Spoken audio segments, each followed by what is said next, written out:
আরাফাত রহমান কোকোর মৃত্যু বাংলাদেশের রাজনীতির এক অস্থির সময়ে। সদ্য প্রয়াত সাবেক প্রধানমন্ত্রী খালেদা জিয়ার ছোট ছেলে হলেও রাজনীতির সঙ্গে সরাসরি জড়িত ছিলেন না কোকো। সময়টা 2015 সাল, তারিখ 24 জানুয়ারি। সেদিন মালয়েশিয়ায় হৃদরোগে আক্রান্ত হলে হাসপাতালে নেয়ার পথেই ইন্তেকাল করেন আরাফাত রহমান কোকো। সেদিন গুলশানে নিজের রাজনৈতিক কার্যালয়ে কার্যত অবরুদ্ধ হয়েছিলেন বিএনপির চেয়ারপারসন বেগম খালেদা জিয়া। বিপুল সংখ্যক পুলিশ তার কার্যালয়ের আশেপাশে অবস্থান নিয়েছিল। অনির্দিষ্টকালের জন্য অবরোধ ও দফায় দফায় হরতাল কর্মসূচির 19তম দিন চলছিল।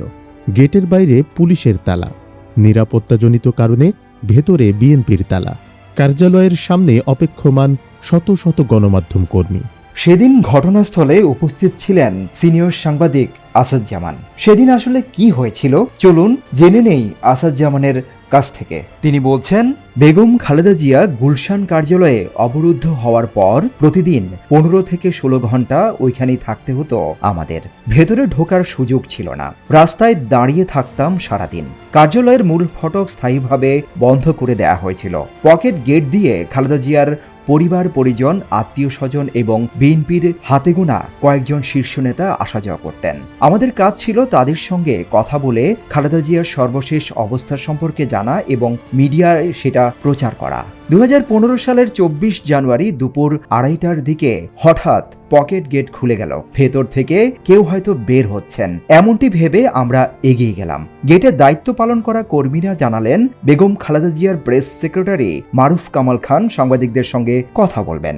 আমরা তাড়াহুড়ো করে ভেতরে ঢুকলাম। কিছুক্ষণের মধ্যে বিধ্বস্ত চেহারা নিয়ে মিডিয়ার সামনে হাজির হলেন মারুফ কামাল খান সোহেল। আমরা ভাবলাম টানা 19 দিন নিজের কার্যালয়ে অবরুদ্ধ থাকা খালেদা জিয়া শারীরিকভাবে অসুস্থ হয়ে পড়েছেন হয়তো, কিন্তু মারুফ কামাল খান সোহেল যা জানালেন সেটার জন্য আমরা কেউই প্রস্তুত ছিলাম না। মারুফ কামাল জানালেন হৃদরোগে আক্রান্ত হয়ে মালয়েশিয়ার ন্যাশনাল মেডিকেল ইউনিভার্সিটি হাসপাতালে ইন্তেকাল করেছেন খালেদা জিয়ার ছোট ছেলে আরাফাত রহমান কোকো।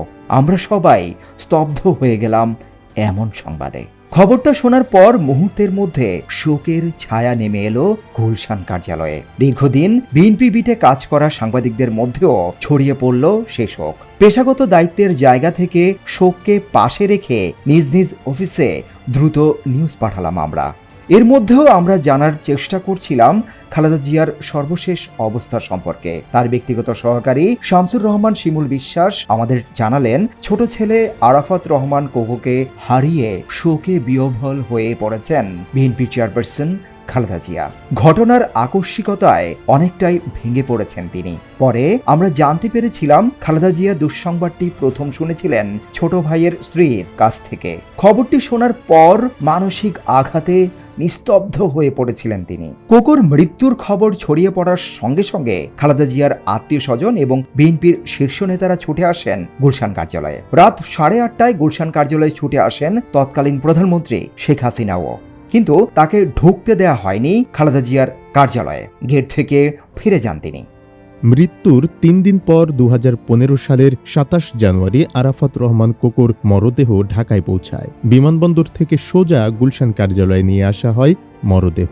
আরাফাত রহমান কোকোর মরদেহ দেখে কান্নায় ভেঙে পড়েন খালেদা জিয়া।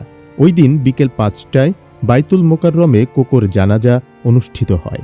জানাজায় লাখ লাখ মানুষ অংশগ্রহণ করে। জানাজা শেষে বনানী সামরিক কবরস্থানে তাকে দাফন করা হয়। সেদিন বিএনপির চেয়ারপারসনকে নয়, একজন মমতাময়ী মাকে দেখেছিলাম আমরা। ছেলের শেষ বিদায়ের সময় গুলশান কার্যালয়ের বারান্দায় দাঁড়িয়ে কান্নায় ভেঙে পড়েন খালেদা জিয়া।